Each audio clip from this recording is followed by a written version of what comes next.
이 사람이 얼마만큼 결국에 그래서 노출이 되었는지를 결정 지어야 되잖아요. 그래서 우리가 그때 써볼 수 있는 방법이 뭐 직접적으로 측정을 하는 방법도 있다 그랬고, 그 다음에 뭐 시나리오 기반으로 우리가 추정을 해볼 수도 있다 그랬고, 맨 마지막으로는 이제 리컨스트럭션이라고 했는데, 이때 주로 뭘 이용한다? 무슨 모니터링을 한다? 바이오 모니터링을 한다 그랬어요. 그래서 우리 인체 내부에 있는 바이오 마커들을 가지고 다시 재구성한다는 의미로 이제 리컨스트럭션이라고 해서 밑에 보시면 노출을 재구성해 본다라고 나와 있는 거잖아요. 그래서 각각의 뭐 장단점이라든지 한계점 이런 것들에 대해서도 간단하게 얘기를 했던 것 같아요. 지난 시간에 했던 내용인데, 그래서 우리가 이제 용어 정리 시간에 인터널 도즈라고 배웠어요. 내적 용량이라고 배웠었고, 지금 보면 익스터널과 인터널이 있는데, 익스터널은 이제 우리 인체를 생각했을 때 인체 외부라고 생각을 하시면 될 것 같고, 인터널은 우리 인체 내부가 되겠죠. 그래서 노출 평가가 어디부터 어디까지를 커버하는지를 한번 봅시다. 소스 에미션은 어떤 이제 배출원에서 오염원이 나오게 되었는지, 그게 바로 소스 에미션이 되겠고, 미디어가 뭐예요? 여기서 말하는 미디어가 노출을, 그 오염물질을 운반시킨 어떤 환경 매체. 근데 우리가 어떤 거 배웠지? 주로 제가 전공하고 있는 에어도 있었고, 그 다음에 어떤 워터 또는 세디먼트, 그러니까 물이나 퇴적물 이런 것들도 있었고, 그 다음에 뭐 토양, 소일이나 더스트 이런 것도 있었고, 우리가 섭취하는 푸드, 음식도 있을 수 있겠죠. 뭐 여타 다른 것들도 있을 수 있겠습니다. 그런 것들이 있고, 마이크로 인바이러먼트라고 이제 처음 보는 단어가 나오는데, 혹시 마이크로 인바이러먼트가 뭘까? 인바이러먼트는 환경인데, 마이크로는 작다는 의미잖아. 그러면 마이크로 인바이러먼트 뭐죠? 미디어라고 하는 거는 좀 큰 개념이에요. 그렇죠? 대기질이라고 한다면 마이크로 인바이러먼트는 이렇게 생각할 수 있겠어요. 내가 지금 여러분들이랑 컨택을 하고 있는데, 저도 지금 어떤 에어에 노출이 되고 있죠. 근데 이거를 대기라고 할 수 있나? 앰비언트 에어는 아니에요. 그죠? 마이크로 인바이러먼트는 조금 더 작은 개념의 환경인 것 같아요. 그죠? 그래서 생각해보면 뭐 미소 환경, 작은 환경이라고 생각하면 될까요? 그죠? 그러면 내가 여러분들이랑 지금 접촉하고 있는 마이크로 인바이러먼트는 이 강의실 안이 되는 거예요. 인도어예요. 정확하게 말하면. 마이크로 인바이러먼트는 미디어보다는 조금 작은 단위가 되겠다. 그래서 원래는 노출 평가도 사실은 우리나라에 도입되었을 때 맨 처음에는 미디어, 매체를 통한 노출 평가, 인체 위해성 평가 이런 것들이 많이 진행되었다면, 요즘에는 점점 이제 작은 국소 환경, 미소 환경까지 들어가고 있어요. 왜냐하면 개개별의 노출이 다 다르기 때문에. 그죠? 그리고 그 미소 환경 또는 국소 환경까지 평가를 할 수 있게 된 것도 여러 가지 기술의 발달이 있을 수 있어요. 여러분들 지금 다들 핸드폰 들고 학교에 왔잖아요. 그죠? 그러면은 굳이 추적을 하자면 여러분들 집부터 학교 오는 정도, 학교에 올 때까지 노출 경로를 다 파악할 수 있잖아요. 그죠? 그래서 연구자들 보면 GIS 베이스로 여러분들이 얼마만큼 노출이 되었는지 이런 것들 막 평가하고 그러기도 해요. 그런 개념이 뭐 마이크로 인바이러먼트라고 생각을 하시면 되겠고, 그래서 어떤 경로를 거쳐서 이제 익스포저 노출이 되잖아요. 그래서 세 가지 경로가 있다고 말씀드렸고, 그게 결국에는 이제 environmental concentration, 환경 중의 농도가 우리 몸에 들어왔을 때 흡수되는 정도가 업저브드 도즈 또는 인터널 도즈, 내적 용량이라고 생각하시면 되겠죠. 거기까지 추정하는 게 이제 익스포저 어세스먼트라고 생각을 하시면 되겠습니다. 그리고 그 뒤에 일어나는 여러 가지 생물학적, 유전학적 이런 변형들은 노출 평가에서는 사실 관심은 없는 거예요. 어떤 결과물로서 뭐 질환이라든지 뭐 또는 극심한 경우에 사망 이런 게 이제 나타나겠지만, 노출 평가가 커버하고 있는 범위에 대해서 말씀을 드렸고, 이해되고 있어요? 음. 노출 평가의 주된 목적이 무엇이냐? 영어가 너무 많이 나오니까 머리가 아프지? 그래서 내가 줄을 그어놨는데, 첫 번째는 뭐냐? 그 유해 물질의 소스를 정확히 밝혀내자라는 게 첫 번째가 되겠고, 그 환경 미디어 중에 내가 아까 말했죠. 에어부터 뭐 소일까지 여러 가지 매체가 있을 수 있는데, 그 중에 농도를 알아내는 게 두 번째가 되겠어요. 그리고 패스웨이나 루트는 너무 많이 얘기했으니까 지나갈게요. 그리고 이게 좀 중요한 것 같아. 여기에 별표를 좀 해야 되겠어. 노출의 강도, 듀레이션은 뭐예요? 얼마나 지속되었는지 기간 이렇게 생각하시면 되겠고, 프리퀀시는 아마도 이제 빈도인 것 같아요. 그죠? 그거를 이제 알아내는 게 또 중요하다라는 게 되겠고, 그 다음에는 익스포저로부터 나타나는 도즈, 그러니까 결국에 우리 몸으로 얼마나 들어왔는지, 뭐 인터널 도즈, 업저브드 도즈 뭐 이렇게 되겠죠. 도즈를 알아내는 거. 그리고 몇 명의 사람이 이제 노출이 되었는지 쉽게 생각해서 똑같은 환경 농도로 노출이 되었다고 하더라도 대도시랑 그러니까 농도가 같다는 가정하에 대도시랑 그냥 소도시랑 비교했을 때 대도시에서 노출되는 사람들이 훨씬 더 많을 거잖아요. 그런 것들. 그리고 우리가 많이 얘기했던 vulnerable이랑 susceptible 이런 단어가 나오는데 이걸 조금 굳이 구별을 해보자면 vulnerable은 조금 더 많이 이제 노출이 될 것 같은 사람이고 그다음에 susceptible은 조금 더 민감한 사람이라고 조금 구별해서 생각을 하면 되는데 사실 두 개 비슷한 개념이니까 우리는 그냥 같다고 생각하셔도 되겠어요. 걔네들을 묶어서 하이 리스크 그룹, 그러니까는 리스크가 높은 그룹, 그리고 뭐 서브 그룹이라고 말씀을 드릴 수도 있겠어요. 그런 것들을 알아내는 게 노출 평가의 가장 중요한 목적이다 라고 생각을 하시면 되겠습니다.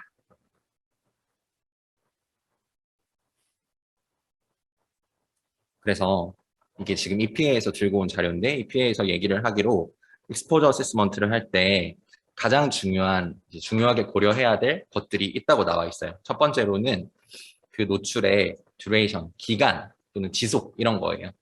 첫 번째 예시를 한번 봅시다. 지금 뭐 흡연을 하는 학생도 있고 흡연을 하지 않는 학생도 있을 수 있는데 예를 들어 봤을 때 뭐 술을 먹다가 어쩌다가 호기심으로 한 대를 펴봤어. 그지? 그게 뭐 우리 인체에 그렇게 크게 장기적으로 봤을 때 유해할까? 사실 그렇진 않을 거예요. 그죠? 뭐 좋지도 않겠지만 그렇게 장기적인 급성 독성을 뭐 일으킬 거라고 예상되진 않아요. 일반적인 경우에서는. 그러나 한 팩씩 40년 동안 계속해서 흡연을 하는 이력을 가진 사람들은 여러 가지 폐암을 비롯한 다른 부정적인 건강 영향이 나타날 확률이 굉장히 높겠죠. 그런 것과 마찬가지로 밑에 계속 그런 예시예요. 트랜스팻이 우리 뭐 최근은 아니지만 우리 고등학교 다닐 때 막 그럴 때 이슈 됐던 것 같아요. 트랜스 지방이라고 들어보셨죠? 뭐 과자나 식품도 이런 데 첨가되는 것들. 트랜스 지방이 든 쿠키를 뭐 하나 먹는 것보다는 계속해서 뭐 좋지 않은 식습관을 유지하는 게 더 부정적인 건강 영향이 더 많을 것 같다. 이거 너무 당연한 거고 세 번째가 조금 우리가 관심 있는 그런 거예요. 여러분들 주로 여학생들이 네일샵 가서 네일을 받을 거잖아요. 근데 한 번 가서 받는 거 그리고 그냥 보통 한 달에 한 번씩 하나요? 저는 네일을 안 해봐서 모르겠는데 두 달에 한 번씩 뭐 아니면은 하고 싶을 때 이럴 때 갈 거 아니에요. 그렇게 그냥 이따금씩 한 번 가는 것보다 거기에 계속해서 종사하고 있는 작업자들의 노출이 훨씬 더 높게 나타나겠죠. 그런 의미예요. 그런 의미에서 이제 듀레이션 오브 익스포저가 중요하다라는 얘기가 되겠고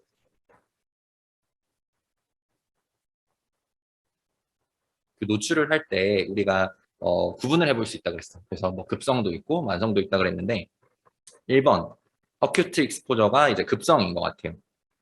맞나요? 네. 그러면은 여기 쇼텀 익스포저라고 나와 있는데 예시들을 한번 봅시다. 차고지에 있는 어떤 살충제 뭐 이런 것들을 아이가 실수로 먹었어. 그지? 그거는 뭐 항상 그걸 먹는 건 아니잖아. 아이가 실수로 한번 먹은 건데 뭐 예를 들어 다량으로 먹었다고 치고 그 노출 그 독성이 굉장히 강하다고 한다면 급성 독성이 일어날 수 있겠죠. 두 번째, 이거는 흔히들 이제 실험실에서도 일어날 수 있는데 저도 뭐 실수로 일해본 적도 많고 손에 뭔가 강산유를 쏟았다 뭐 이런 것들 급성 독성이 되겠고 나머지 건 한번 참고해 보시면 될 텐데 세 번째는 좀 얘기해 볼 만한 게 있을 수 있겠다.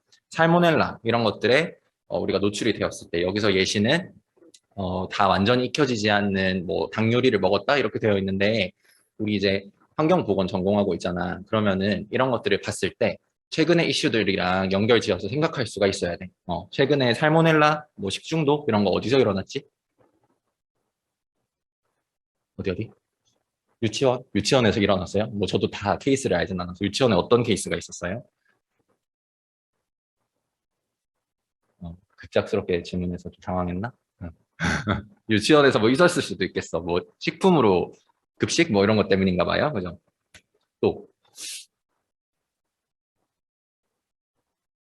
없어. 난 오늘도 먹었는데 점심으로 김밥.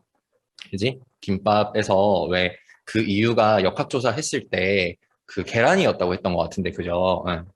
깨끗하게 세척되지 않은 어떤 그런 계란, 김밥에 계란 들어가니까 그런 거는 사실 항상 일어나는 사건들은 아니잖아요. 어떻게 보면 이제 급성 노출의 예시가 될 수 있겠습니다.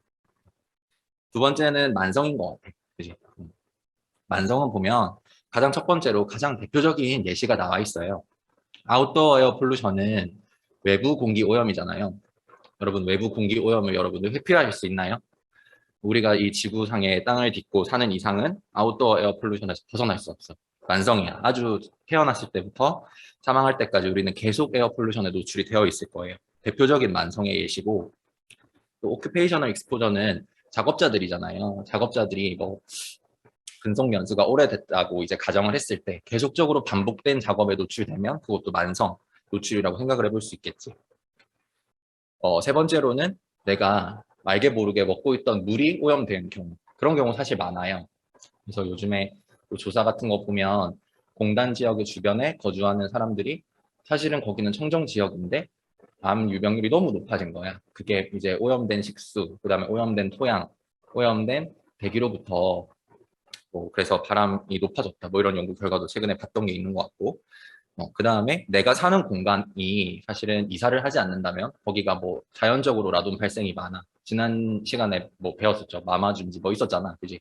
그렇게 자연적으로 발생하는 백그라운드의 레디에이션이 많은 공간이라면, 지역이라면 계속적으로 나는 만성적으로 노출될 수밖에 없겠죠.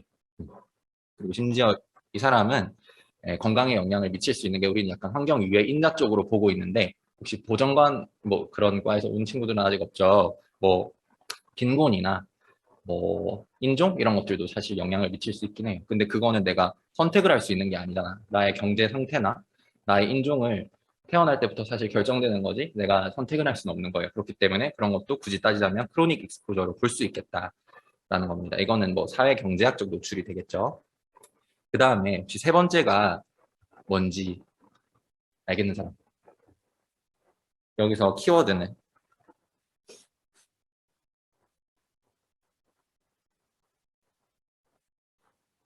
여기서 키워드는 게놈인 것 같아요. 네, 뭐냐면 나의 유전적인 형질이에요. 혹시 기억나세요?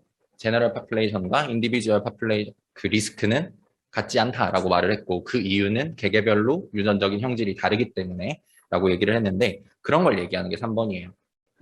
유전적인 형질 때문에 좀 다르게 나타날 수 있는 거. 여기서 이제 예를 드는 거는 그거네요.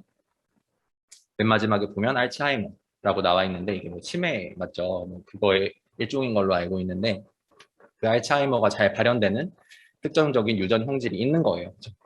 어, 그런 노출을 이제 3번이라고 하는 거고, 4번은 약간 타임 베링은 시간에 따라서 뭔가 달라질 수 있는, 뭐 어떻게 보면은 우리가 배웠던 간헐적 노출이라고 할 수도 있겠고, 그런 거랑 연결이 될 수 있겠죠.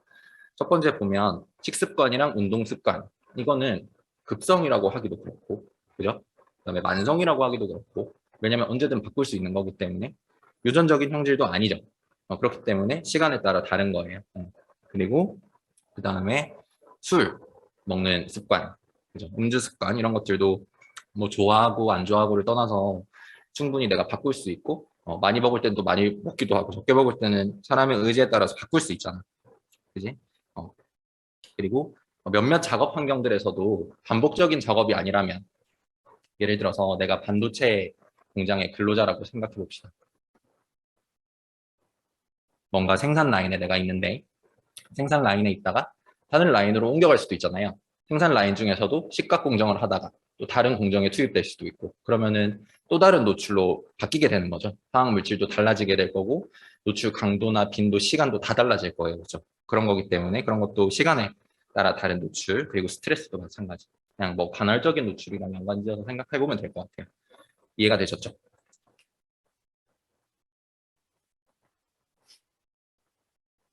두 번째로 그 노출의 도즈, 총 용량이랑 빈도가 굉장히 중요하대. 네. 거기에 이제 영향을 미칠 수 있는 인자들은 뭐 양도 있고, 뭐 강도도 있고, 그다음에 뭐 빈도 또는 이제 노출이 되는 루트 뭐 이런 것들이 있는데, 여기서 예를 들었네. 첫 번째로 오랄 도즈라고 하는 거는 섭취겠죠. 우리가 배웠던 그 익스포저 루트 중에 이제 섭취. 또 되는 거는 대충 계산을 해보면 어떻게 하면 되겠어요? 내가 먹은 양, 뭐 미리그램으로 하고, 그거를 뭘로 나눠준다? 바디 웨이트, 나의 체중으로 나눠준다. 그리고 곱하기 데이, 얼마나 먹었는지 곱해주면, 내가 먹은 양만큼이 정확히 계산이 되겠죠? 그 다음에 밑에는 이제 인할레이션 도즈는 이제 흡입이에요, 흡입. 그죠? 거기에 보면은 그거는 좀 단위가 좀 다르네. 어떻게 해야 되겠어요? 위에 것보다는 조금 복잡하죠.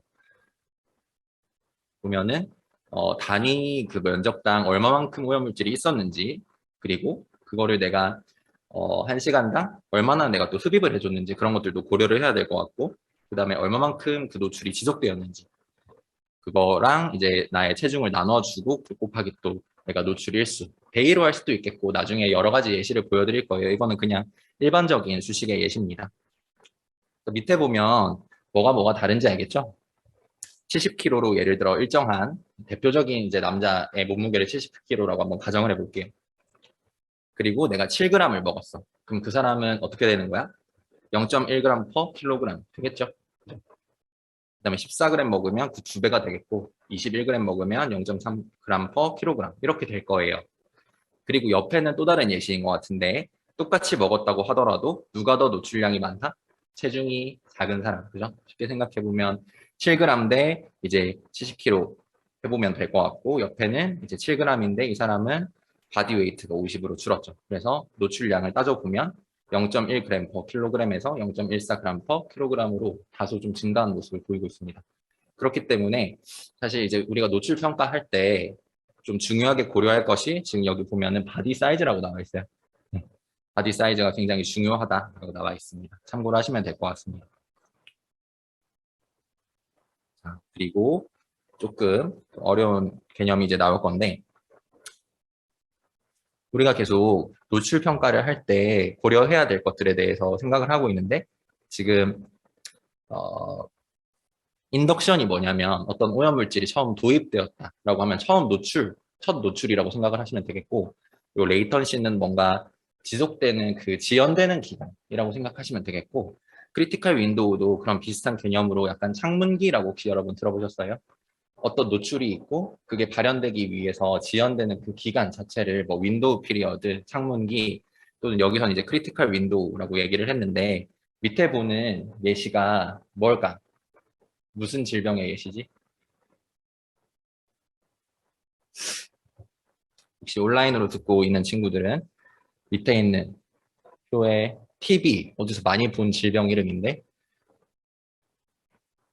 의학용어 들은 사람? 오, 의학용어 수업 없어요 요즘에? 고인물들의 수업이야? 진짜? 몰라? 아, TB 몰라요? 진짜? 몰라? 결핵인데? 결핵이 뭔지는 알죠?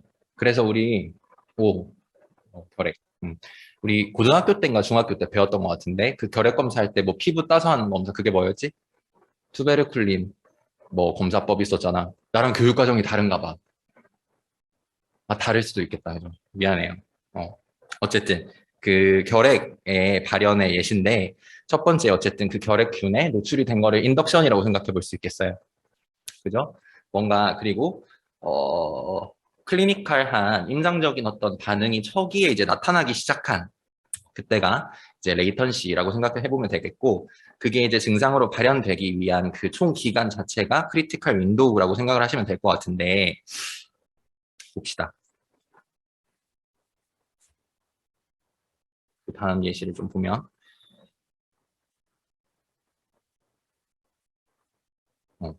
1번 그림은 내가 직접 그린 거야. 2번 그림은 내가 어디서 따온 거고. 잘 그렸죠? 아닌가? 네. 첫 번째 예시를 보면은 50년대, 60년대에 임산부들이 DES라고 하는 걸 처방을 받았대요. 저도 이 약품에 대해서 잘 알진 못하지만 디에틸스틸 베스트롤이라고 하는 걸 줄여서 DES라고 한대요. 근데 우리나라에서는 안 그랬고 주로 미국에서 이게 처방이 되었다고 합니다. 이유는 이제 조기에 유산되는 걸 방지하기 위해서 뭔가 호르몬 계열의 일종인 것 같아요. 유사한 호르몬 자체를 이제 주입을 했고, 그때는 이제 몰랐지. 근데 나중에 알고 보니까 50년, 60년대에 많이 이제 사용이 되었는데, 그 임산부로부터 나온 이제 자손들이 있을 거 아니에요. 주로 딸에게 또 생식 기형이 나타났는데, 바로 나타났으면은 그게 바로 중지가 됐겠지. 근데 그게 아니라 그분들이 몇 살까지 이제 되었을 때, 15살이나 22살이면 이제 2차 성징기 혹은 끝났을 때잖아요. 그때 이제 생식 기형이 나타난 거야. 근데 알고 봤더니 여성들에게만 나타난 게 아니라 남성들에게도, 태어난 자손들의 남자애들 아기들에게도 생식기형이 나타난 거를 이제 나중에 알게 된 거예요. 그러면 우리가 이걸 배웠어. 레이턴시 그 기간이 앞에 기억나죠? 여기 보면 레이턴시 기간이 짧다고 생각이 들어요? 좀 길다고 생각이 들어요? 굉장히 좀 길다고 생각이 되죠. 그리고 사실 그 어린 아이들은 그 노출을 회피할 수 없었어. 왜냐하면 어디서 노출이 되었다고 되어 있냐면 여기 이제 인 유테로라고 하는 표현이 있을 텐데 여러분 이제 인상 이런 것들도 같이 배우고 있잖아요. 뭐 인 비트로, 인 비보 이런 거 많이 배워봤을 거야. 혹시 인 유테로는 뭘까?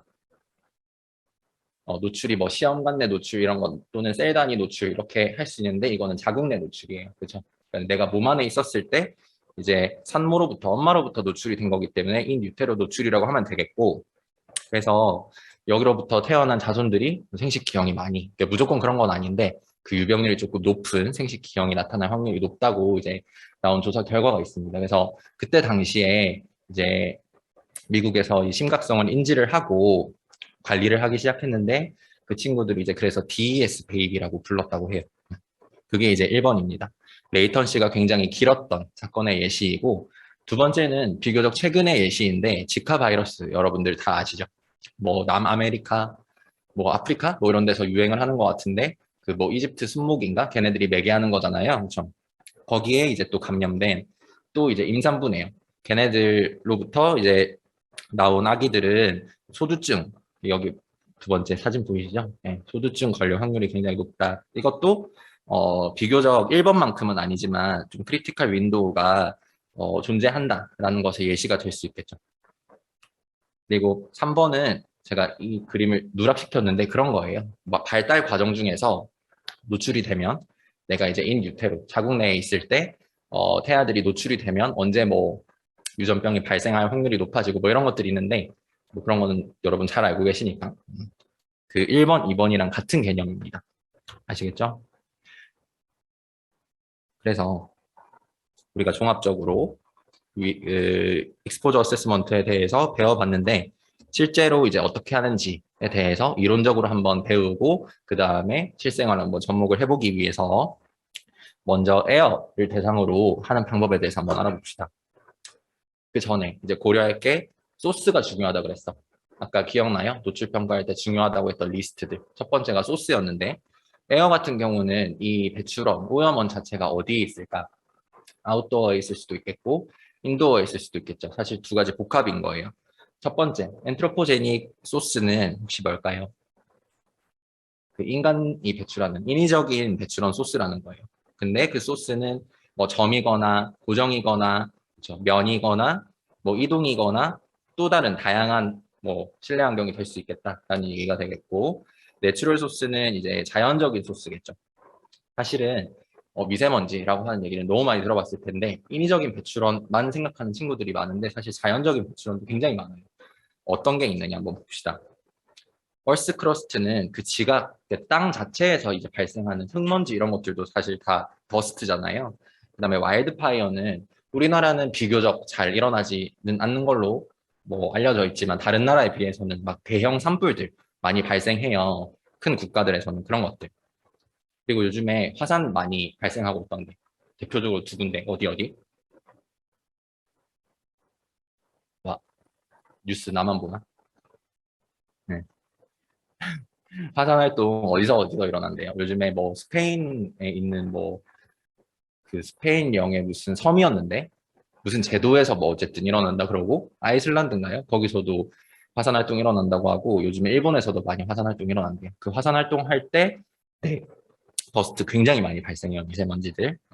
그리고 바이오탄 어떤 생명체 유래, 생물 유래의 어떤 그 더스트들, 파티큘레이트 매터들 이런 것들 많이 발생이 된다라고 되어 있고 그 다음에는 그 실내에 대한 예시인데 이런 거예요. 내추럴 소스 중에 아까 말했다시피 지각에서 방출되는 자연적인 라돈가스 이런 거는 사실 인위적인 배출원이라기보다는 자연적인 배출원으로 분류하는 게 맞겠죠.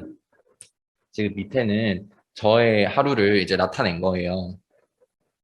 그래서 여러분들이 지금 아웃도어와 인도어를 따졌을 때 얼마나 내가 인도어에 머물렀고 얼마나 아웃도어에 머물렀는지 한번 비율을 생각해 보세요. 저랑 아마 거의 다 비슷하실 텐데 뭐 일어나서 지하철로 제가 출근을 하는데 출근할 때까지 지하철역까지 가는 시간이 채 10분도 안 돼요.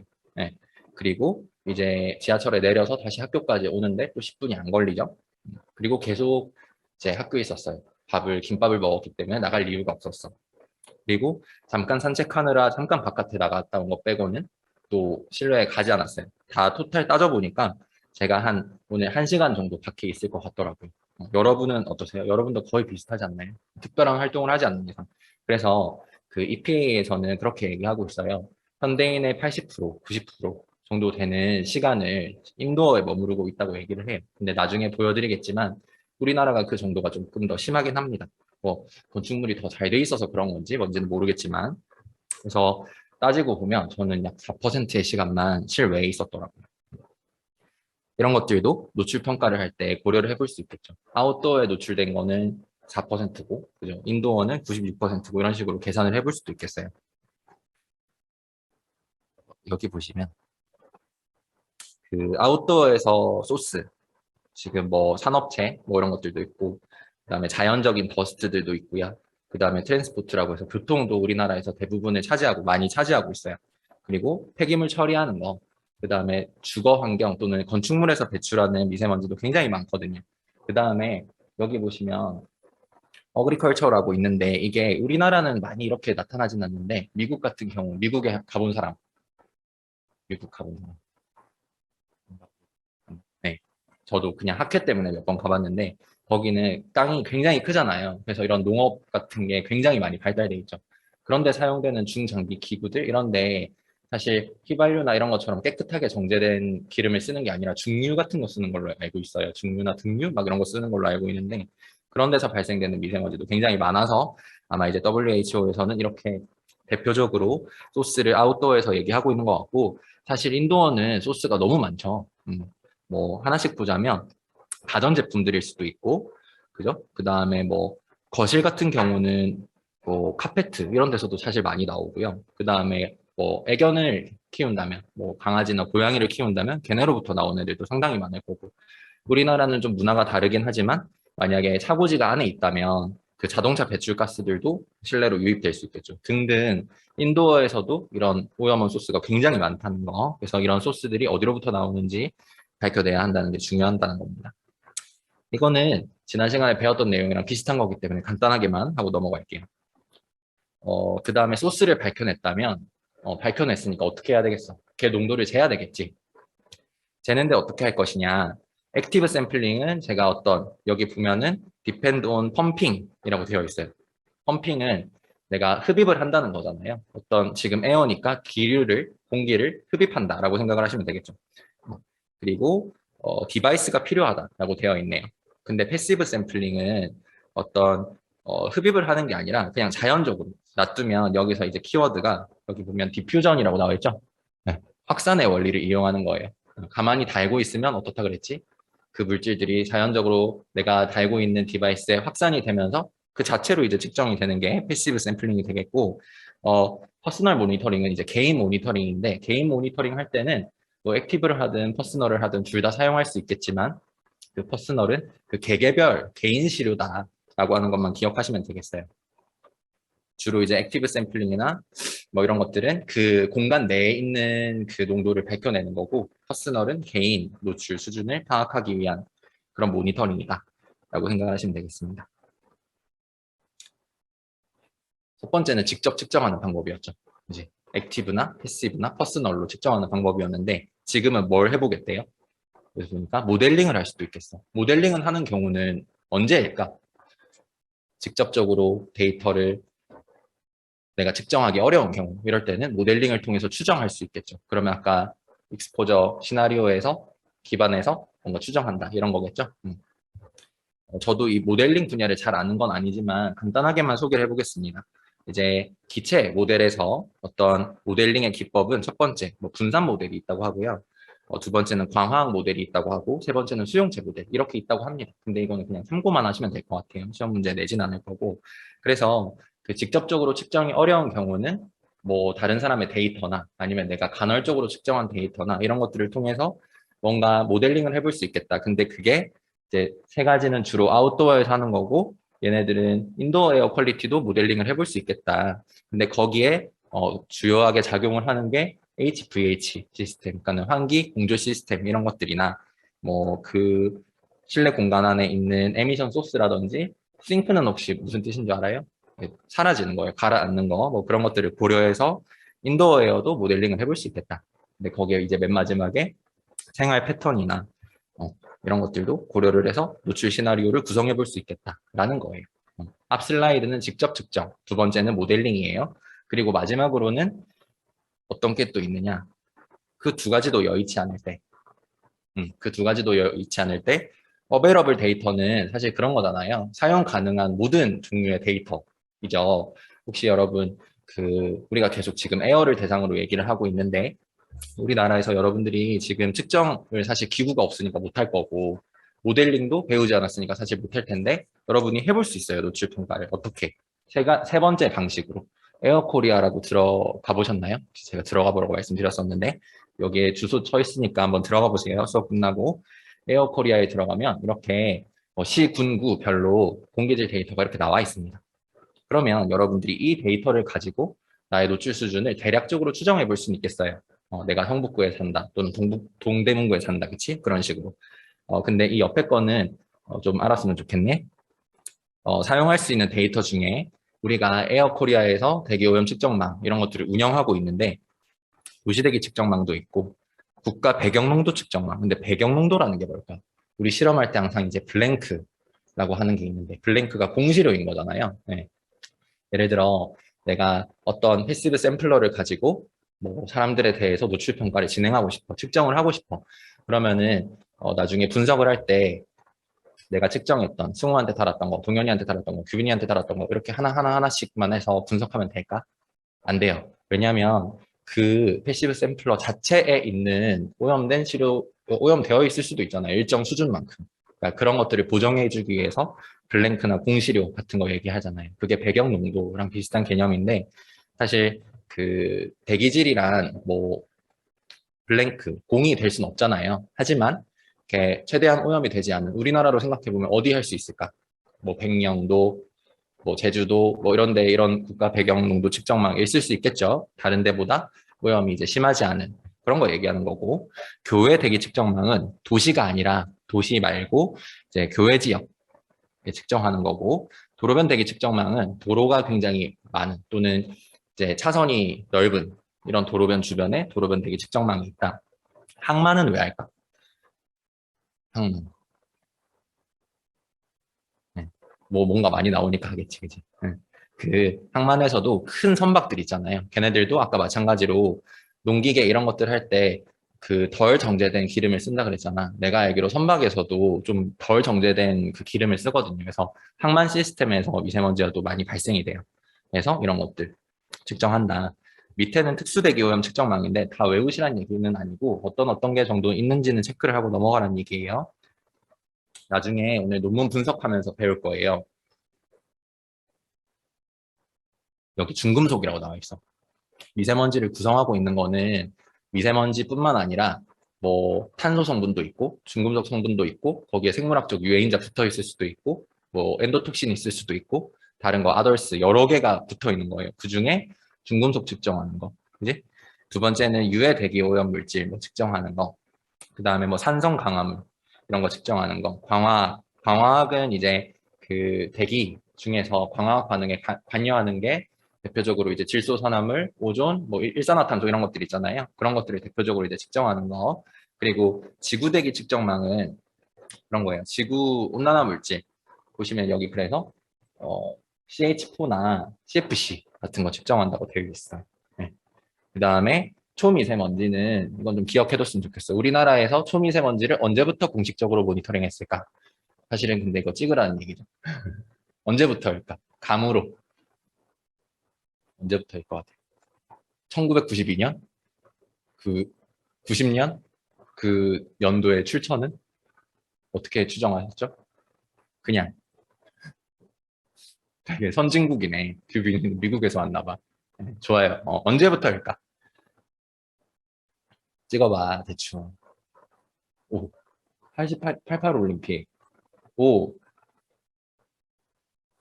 그렇게 오래되진 않았는데 최근인데 더 최근인데 또 퀴즈 대회. 메르스? 메르스? 네. 2015년부터 공식적으로 측정을 했어요. 그리고 그 기준치 같은 것도 2015년에 마련이 됐어요. 누가 마련했게? 손정열 교수님. 네, 손정열 교수님이 그 환경부에서 초미세먼지 가이드라인 만들 때 참여하셔서 PM2.5 기준치 설정하신 걸로 알고 있습니다. 그 이전에는 PM10에 대한 기준치는 있었거든요. 네. 근데 이제 PM2.5가 2015년에 생겼고, 그럼 이제 조만간 뭐가 생길까? PM1에 대해서도 관심을 좀 가져야 되겠어요. 나중에 알려주겠지만, 우리나라가 아직까지는 선진국 반열이긴 하지만 환경이나 이런 쪽, 보건 쪽 관련해서는 많이 추격을 해야 됩니다. 그렇죠? 외국 선진국들을. 근데 이제 미국에서는 PM10, PM2.5는 너무 많이 이제 연구도 되었고 측정도 너무 많이 했고 사실은 근데 보건학적으로 봤을 때 우리 몸에 더 영향을 미치는 거는 더 작은 입자일 거 아니에요. 그래서 PM1에 대해서 많이 연구를 하고 있다고 합니다. 2015년에 초미세먼지 관리했다는 거는 여러분들이 전공자니까 조금 알아두셨으면 좋겠어요. 혹시 면접 볼 때 퀴즈로 나올 수도 있으니까. 그러면 우리가 그렇게 측정을 했어. 세 가지 방식으로 측정할 수 있다 그랬는데 첫 번째가 뭐였지? 직접 측정하는 방법. 두 번째는 모델링하는 방법. 세 번째는 그 두 개도 여의치 않을 때 내가 사용 가능한 모든 데이터를 수집하는 방법. 예시로 에어코리아를 보여드린 거예요. 네. 근데 그렇게 측정을 다 했어. 그러면 내가 노출 시나리오를 짜야 될 거 아니야. 어쨌든 그 사람이 어디로부터 이제 노출이 되었는지 농도도 알았는데 그러면 몇 시간 동안 노출됐는지 그 다음에 뭐 흡입으로 노출될 건지 호흡으로 노출될 건지 또는 이제 스킨 컨택으로 더말로 노출이 될 건지 이런 것들 다 해야 되잖아요. 그래서 그런 노출 시나리오를 구성하는 게 이제 그 다음 스텝이 되겠고 예시는 지금 이렇게 나와 있어요. 지금 보니까 여기 나와 있는 이용 시설들이 전부 다 어떤 시설들의 예시인 것 같아요? 민감 취약계층 이용 시설 우리 배웠죠? 거기에 이제 예시인 것 같고 근데 이 중에 하나는 아니네. 학원은 아니에요. 그죠? 근데 학원은 아마도 이 연구자가 아마 이게 한양대에서 연구한 결과인 것 같은데 학원을 넣어놓은 이유는 학원에도 주로 이제 청소년기 어린 학생들이 다니니까 뭐 그런 의미에서 넣어놓은 것 같습니다. 그래서 걔네들이 이제 어느 이제 노출 경로를 통해서 다 노출돼 굉장히 복잡하죠. 그렇겠죠.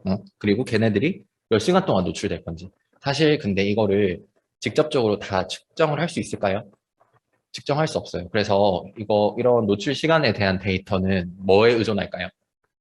설문조사 뭐 이런 거 해야 되겠죠. 네, 그 사람한테 설문조사를 해서 뭐 오늘 실내에 머무른 시간은 그치 뭐 화장실에 간 시간 이런 것들 조사를 해야 되는데 사실은 설문조사란 게 대부분 이제 주관성이 개입되다 보니까 어쩔 수 없이 뭐 뭔가 약간 차이는 있을 수 있겠지만 어쨌든 그 사람들의 노출 시간 같은 것도 이제 조사를 해볼 수 있겠다라는 거예요. 지금 노출 시나리오까지 대략 짜봤습니다. 그러면 또 우리가 궁금한 것이 예를 들어 여러분들한테 개개별로 몸무게 물어봤어. 키 물어봤어. 대답은 해주겠지. 근데 우리가 조사할 때 사실 그런 것들을 다 내가 조사하고 싶은 사람들이 서울 시민이다 라고 한다면 그것들을 다 물어볼 수 있을까? 그렇지 않아요. 네. 뭔가 평균치가 있겠죠. 네. 우리나라 사람들을 대표할 수 있는 평균치가 있을 것 같은데 그런 것들이 이제 익스포저 팩터라고 생각을 하시면 될 것 같아요. 네. 그래서 뭐 호흡률 같은 것도 제가 지난 시간에 설명드렸다시피 뭔가 가만히 있는 상태랑 스테이블한 상태랑 뭔가 여러분들이 액티비티를 하고 있어. 그러면 호흡률이 더 많아지고 더 가빠지겠죠. 그럼 호흡량들도 사실 다 다를 텐데 그거를 정확히 하려면 어떻게 해야 되겠어? 이거 인공호흡기 같은 거 달고 여러분들 호흡량 측정할 수 있거든요, 병원에서. 근데 그렇게 우리가 할 수 없잖아. 나는 그 전공이 아닌데. 그치? 그러면 어떤 것들을 사용해야 될까? 대표값을 사용해야 되겠죠. 그런 것들이 그럼 어떻게 그런 대표값을 사용할까? 아주 친절하게 다 나와 있어요. 어디에? 한국인 노출계수 핸드북이라는 거에 나와 있어요. 근데 이게 오늘 내가 보여주려고 했는데 이게 어디서 보니까는 사라고 되어 있어가지고 여러분들한테 그냥 배포를 해도 되는지 모르겠어서 그거는 확인해보고 제가 강의 자료에 올려드릴게요. 거기 보면 되게 재미난 거 되게 많아요. 뭐 그냥 뭐 그 사람의 뭐 우리나라 사람들의 평균적인 몸무게 이런 것만 있는 게 아니라 뭐 청소는 얼마 하는지, 그지? 화장실에 얼마만큼 가는지, 생활화학 제품은 얼마나 쓰는지 막 이런 것들까지도 심지어 다 있어요. 굉장히 디테일하게 있거든요. 그래서 그런 노출 개수에 대한 팩터에 관여하는 것들에 대해서 다 정리된 게 있다는 말이에요. 그렇기 때문에 여러분들은 그거를 어떻게 그냥 뭐다 사용하시면 된다. 네, 측정을 하고 싶으면 측정을 하시면 더 정확할 거고 그게 여의치 않은 경우는 대표적인 한국인들의 노출 개수 핸드북이라는 데서 뭔가 내가 필요한 팩터들을 긁어오시면 된다라는 거예요. EPA에도 있고요. 한국인 노출 개수 핸드북도 2019년에 개정된 판이 있고 또 그것도 있어요. 어린이 노출 개수 핸드북도 우리나라에 있어요. 어린이들 같은 경우는 조금 더 이제 민감한 집단이기 때문에 좀 더 면밀하게 조사를 해서 이제 배포가 된 걸로 알고 있고 여기 보시면 아까 나와 있죠. 가장 이제 간단하게는 그런 것들 할 수 있겠어요. 노출 개수 이런 것들도 있을 수 있겠죠. 한국인들이 평균 실내 머무름 시간이 몇 시간이냐 이런 것들이 있을 수 있겠죠. 뭐래? 지금 여기 보니까 어린이 같은 경우는 우리나라 어린이 노출 개수 핸드북에서는 22시간 36분이고 나머지 시간은 실내에서 보내나 봐요. 근데 다른 나라에 비해서는 조금 더 실내에 머무름 시간이 많죠. 네. 그렇기 때문에 뭔가 익스포저 시나리오를 구성할 때 여러분들이 이런 팩터들을 가지고 계산을 해볼 수 있겠다라는 겁니다. 조금 어렵죠? 약간. 네. 괜찮아. 좀 이따가 네, 어떻게 계산하는지 보여줄 거예요. 그래서 지금 제가 에어를 대상으로 예를 들었습니다. 근데 여기에 노출 평가를 할 수 있는 매체가 굉장히 다양하게 있거든요.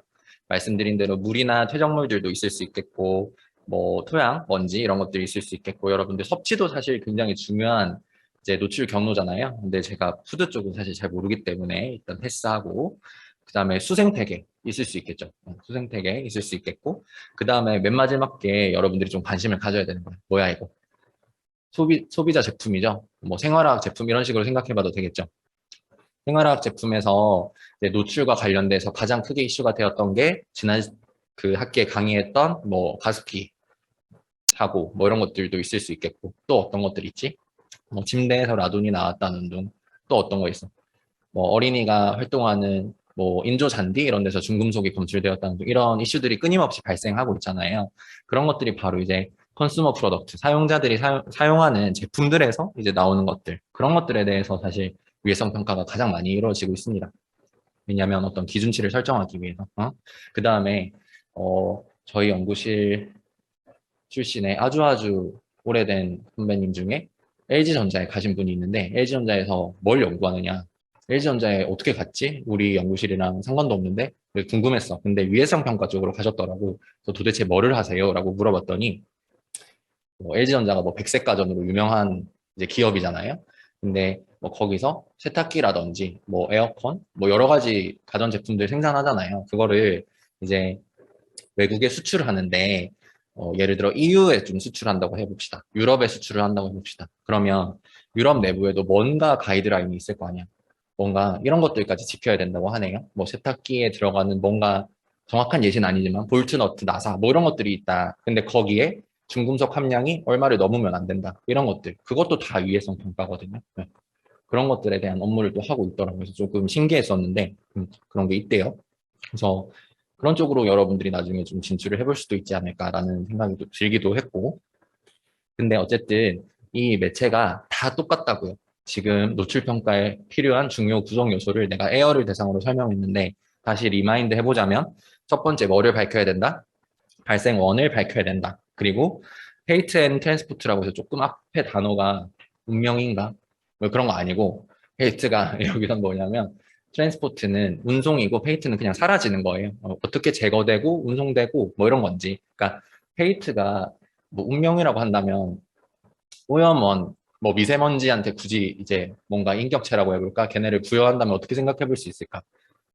태어나고 죽음 이게 이제 페이트잖아요. 그렇죠? 걔네들이 어떻게 발생하고 이제 제거되는지 그거에 대한 것 같고 트랜스포트는 어떻게 운송되는지 운반되는지 확산되는지 이런 거고 이제 가장 중요한 게 내가 생각했을 때 중요한 거는 정확한 농도를 밝혀내는 게 나는 가장 중요하다고 생각해. 그래서 세 가지 예시가 있었어.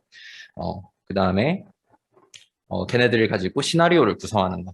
그 다음에 어떤 대표하는 한국인들의 노출 개수, 노출 팩터 값을 가지고 최종적으로는 칼큘레이션, 계산을 한다는 거예요. 여기 보시면 왼쪽 거 먼저 봅시다.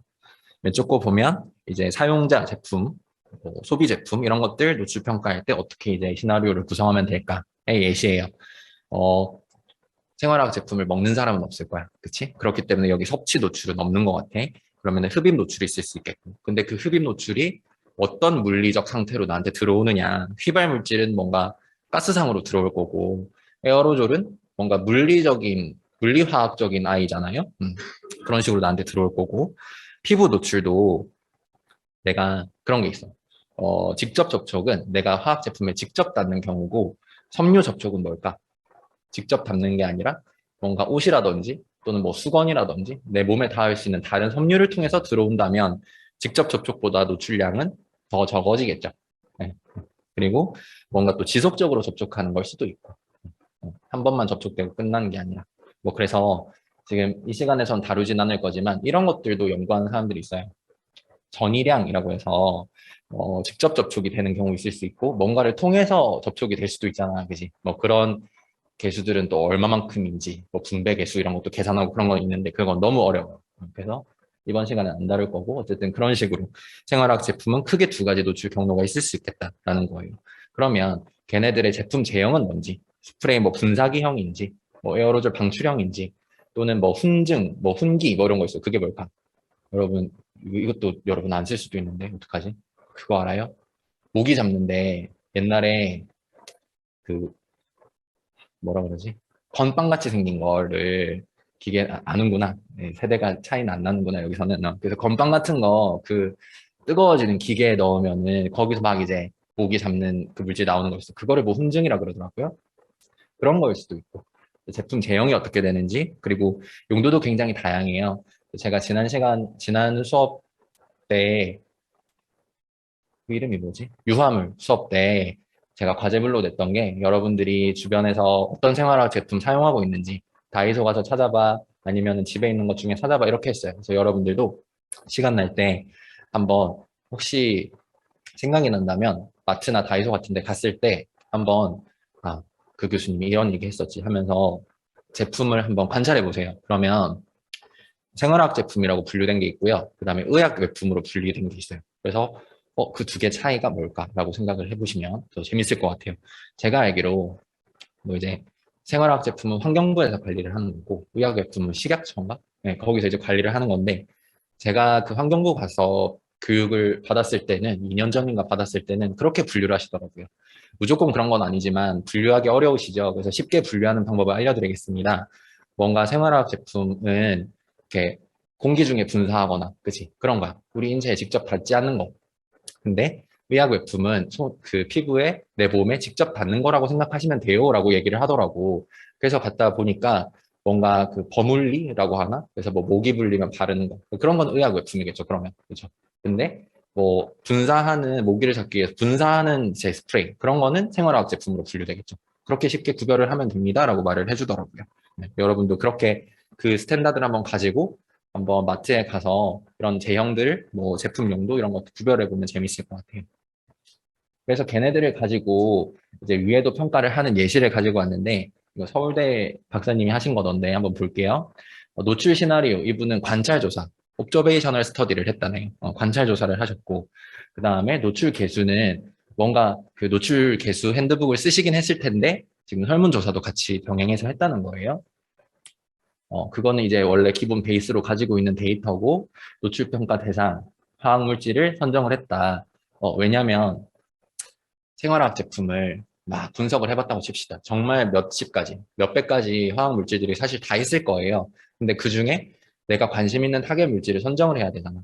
그렇기 때문에 뭔가 화학 분석 결과 또는 문헌 조사 가지고 어떤 물질을 선정해야 될까? 그러면 그 몇십 가지, 몇백 가지 되는 물질 중에 나는 어떤 물질을 가지고 연구를 해야 될까? 온라인으로 듣는 친구들도. 화학 분석 결과 플러스 문헌 조사라 그랬어. 그럼 여러분들이 리스크 어세서다라고 하면 어떤 물질을 선정할래? 연구하기 쉬운 물질? 그렇다고? 그러면 안 되죠. 어떤 물질을 선정하고 싶어요? 물어봐야겠다. 뭐라고? 연구가 진행이 많이 안 된 거. 틀린 대답은 아닌 것 같긴 한데 도전적이네. 네, 연구가 진행이 많이 안 된 것도 해볼 수 있겠어요. 네. 그래서 뭐 새로운 결과를 제시할 수도 있으니까 좋은 대답이에요. 나 같으면 독성 값이 높은 걸 한번 해볼래. 왜냐하면 생활화학 제품 중에서 정말 많은 물질들이 나올 텐데 바람 또는 비바람 유해도를 가진 아이들을 중심으로 나는 해볼 것 같아. 일반적으로 뭔가 그 노출에 대한 기준치가 높은 물질들이라면 덜 유해하다고 생각을 해볼 수 있잖아요. 근데 예를 들어 IARC에 들어갔어. 이게 다 증거의 수집 과정이야. 그지? IARC에 들어가서 내가 분석해서 1차적으로 나온 몇백 가지 물질을 다 때려 넣어 봤더니 A로 분류가 되었다. A 뭐였지? 등급이 바람, 휴먼 카시노잭이 있는 물질들이었어요. 그죠? 그 물질을 나는 우선적으로 선정할 것 같아. 또는 꼭 독성이 높지 않더라도 농도가 굉장히 높게 나온 물질들이 있을 수도 있어요. 나는 그런 물질들을 선정할 것 같은데, 뭐 사람마다 의견은 다를 수 있지만, 그래서 그런 결과들을 종합해서 이분이 어떤 화학 물질을 선정을 했다는 거야. 옆에 보시면 그래서 제가 말한 화학 물질별 독성 특성을 반영했다고 되어 있죠. 또는 꼭 독성 특성뿐만 아니라 내가 아까 얘기한 대로 뭔가 걔만 뭔가 유달리 농도가 높다거나 또는 뭐 여러 가지 화학 제품들을 분석을 해봤는데 공통적으로 뭔가 이제 존재했던 물질이 있다거나 뭐 예를 들어 옆에 실내 공기용, 에어컨용, 유리용 있는데 막 어떤 그 물질을 만들기 위해서 용매가 되는 물질이 있을 수 있잖아요. 그런 식으로 예를 들어 톨루엔이 다 검출이 됐다. 그럼 나는 톨루엔도 한번 넣어보고 이렇게 할 수 있는 거예요. 그 다음에 아까 이분은 노출량 추정하는데 모델링 했다고 되어 있네요. 그죠? 그리고 거기 이제 화학물질별 독성치, 뭐 RFC 이런 거 다 있잖아요. RFD 이런 것들 다 해서 노아일 종합해서 뭐 위에도 평가를 했다. 굉장히 간단하게 이제 플로우 차트로 나타낸 겁니다. 대충 이해가 되세요, 여러분? 일반 노출 개수 한글 파일 참고라고 되어 있는데 제가 한글 파일 잠시 넘어가겠습니다.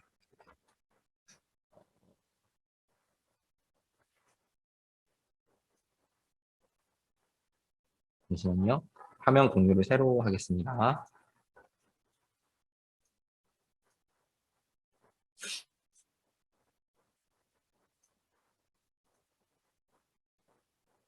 제가 감기가 걸려서 조금 훌쩍거리는데 이해 좀 부탁드릴게요. 온라인 듣는 친구들 한글 파일로 바뀌었나요?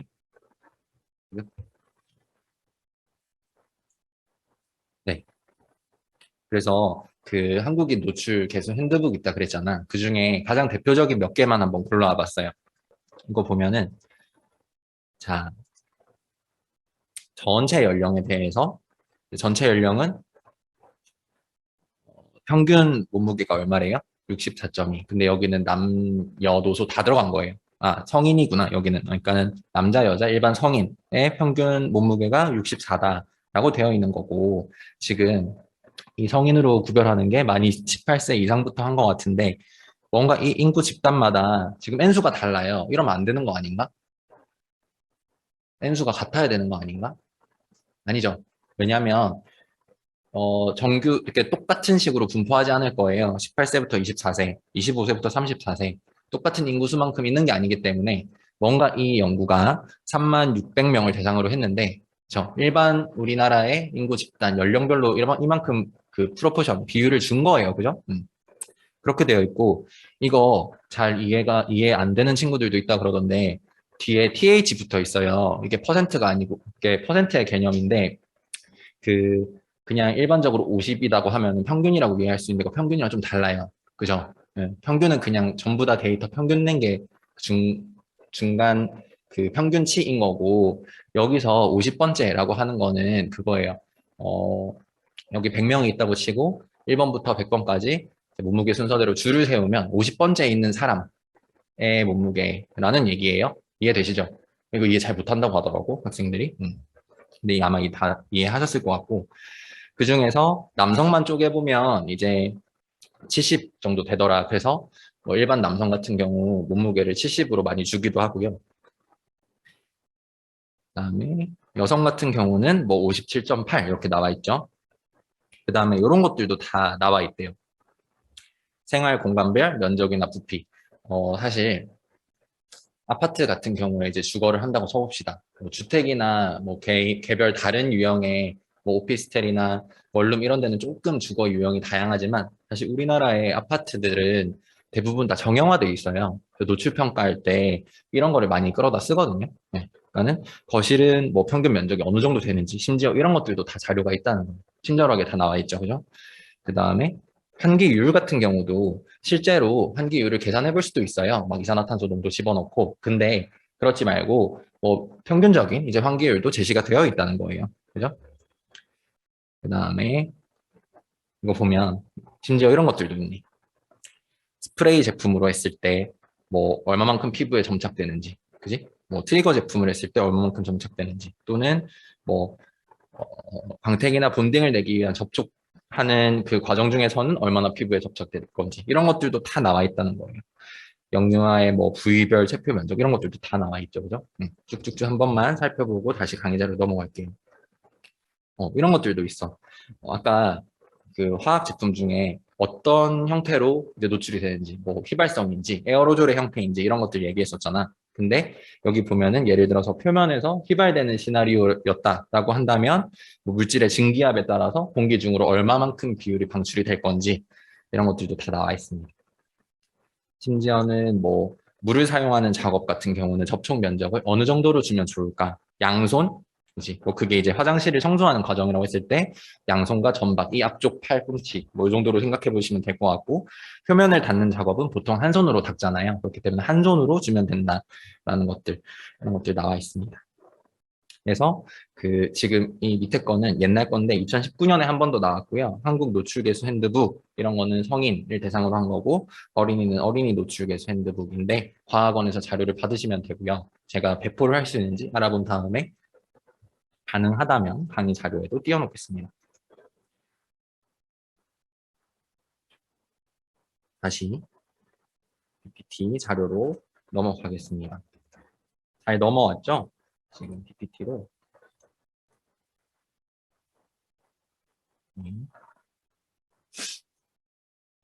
그래서 인체 노출량 계산식, 대표적인 계산식 예시를 제가 지금 들고 왔습니다. 1일 평균 노출량이 있을 수 있겠고, 이거는 1일을 대상으로 하는 거예요. 그죠? 그리고 평생 1일 평균 노출량. 평생 내가 기대 수명까지 얼마만큼 1일만큼 노출될 건지 그런 거고, 연령 고정 1일 평균 노출량이 있대요. 하나씩 이제 옆에 보는 그 용어 보면서 설명을 할게요. 1일 평균 노출량은 이거는 좀 기억해 주셨으면 좋겠어요. 노출량 추정치인데 통상 한 25년 정도를 평균 거주 기간으로 이제 가정을 한다라는 거예요. 네. 그리고 평생 1일 평균 노출량은 한 70년 자체를 이제 기대 수명으로 이제 놓고 계산을 한다는 거예요.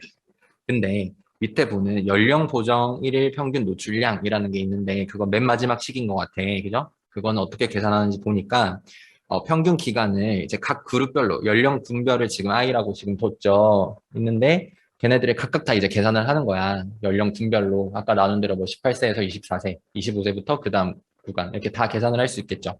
걔네들을 이제 다 모든 연령군까지 다 이제 시그마 합산을 때린다는 거고 그 위에 일일 평균 노출량 이거를 또 합산을 때리면 연령 분별로 다 이제 노출량이 다 다를 텐데 걔네들이 뭔가 연령이 보정된 평균적인 노출량을 계산할 수 있겠지. 그 의미예요. 그래서 연령 보정 일일 평균 노출량이라고 생각을 하시면 될 것 같고 지금 접촉률이라고 나와 있는데 접촉률은 그러니까 크게 두 가지가 있었지. 우리 피부는 아직까지 잘 모르고 두 가지가 있었어. 이제 섭취라고 한다면 음용수, 물이라고 생각을 해볼 수 있겠어요. 그럼 뭐 리터 퍼 데이, 뭐 밀리리터가 될 수도 있고요. 그거는 단위를 주는 대로 바꿔주면 되는 거니까. 그리고 일일 호흡률은 큐빅미터 퍼 데이. 뭐 이렇게 그게 접촉률이라고 하는 겁니다. 이게 중요한데 위에 다 나왔던 거예요. 환경 기준을 설정할 때는 단기 모니터링 자료가 필요할까, 장기 모니터링 자료가 필요할까? 뭔가 기준치를 설정할 때는 장기적인 데이터가 필요하잖아요. 그렇기 때문에 그때는 노출 기간을 70년으로 준다라는 거예요. 뭔가 노출 기준, 뭐 가이드라인을 설정할 때는 노출 기간을 70년으로 가정하고 이제 산정을 한다라는 걸 제가 밑줄을 그어놨고 그 다음에 오염 지역에 거주하면서 그 사람이 얼마만큼 부정적인 건강 영향이 나타날까에 대해서는 25년으로 평균 거주 기간을 25년이라고 가정을 한다 그랬어요. 그 지역에서 그지? 그리고 또는 그것보다도 이제 노출 기간 자체를 알 때 노출량을 계산하려면 노출 기간을 그냥 그 기간만큼 데이로 계산을 하면 된다라는 얘기예요. 그리고 흡수율은 따로 주지 않는다면 여기서는 얼마로 가정해라? 100으로 가정을 해라 라고 나와 있죠. 그리고 오염물질의 농도는 이거는 다 배웠던 내용이야. 네. 보수적으로 최대한 선택을 해야 된다라는 거고 그 밑에 거는 다 읽어보시면 알 것 같습니다. 그래서 대략적인 이제 평균 노출량 계산식은 대표적으로 이렇게 세 가지가 있다라는 거. 그러면 우리가 지금 어디까지 완료를 했지? 익스포저 어세스먼트까지 끝난 거야. 노출 평가까지 이제 드디어 끝났어요. 맨 마지막은 리스크 캐릭터라이제이션, 위해도를 결정하는 거잖아. 위해도를 결정하는 과정은 의외로 간단해요. 여러분들이 이제 리스크 어세서라고 했을 때 뭔가 최종적으로 노출된 뭐 바람이라면 뭔가 바람 위해도가 나올 거고 비바람이면 비바람 위해도가 나올 거 아니야. 그거를 가지고 여러분들이 어떤 스탠다드를 가지고 그러면은 얘네들이 위해도가 있는지 없는지를 결정하는 게 위해도 결정 단계예요. 그럼 뭔가 거기서도 기준치가 필요하겠지. 그치? 기준치에 대해서는 뒤에서 얘기해 드릴게요. 어쨌든 이 리스크 캐릭터라이제이션이 마지막 이제 단계인데 그 중에 중요한 게 지금 이렇게 네 가지가 나와 있네. 머리 아프지. 그래서 내가 번역을 해서 왔어. 근데 대신에 얘네들이 꼭 기억할 거는 위에도 이제 결정 과정에서 가장 중요한 앞글자를 따면 뭘까? T, C, C, R이죠. 가장 중요한 TCCR 단계라고 생각을 하시면 될 것 같습니다. 요거를 반드시 고려를 해야 된다라는 거예요. 첫 번째가 이제 투명성이라고 생각을 해보면 될 것 같아. 내가 했던 모든 과정이 우리가 지금까지 여기 다 배웠던 내용이야. 위험 평가 방법은 어떤 걸 채택했는지, 내가 가지고 있는 가정과 논리는 뭔지, 그지? 외삽도, 익스트라폴레이션도 많이 들어갈 것 같고, 그지? 불확실도, 뭐 거기에 개입하는 게 뭐가 있었지? UF, 뭐 MF 이런 것들이 있었지. 불확실도 계산하는 거. 그런 것들을 내가 가감없이 숨김없이 다 제시를 해야 된다는 거야. 투명하게 공개를 해야 된다. 내가 위에도 결정을 할 때. 두 번째, 명확성. 난 사실 이게 또 중요하다고 봐요. 왜냐면 일반인들이 봤을 때는 그래서 위험한지 위험하지 않은지가 사실 궁금할 거 아니에요. 우리는 전공자니까 공부를 했지만 뭐 외삽을 했는지 내삽을 했는지 일반인들은 궁금해하지 않아 전혀. 그지?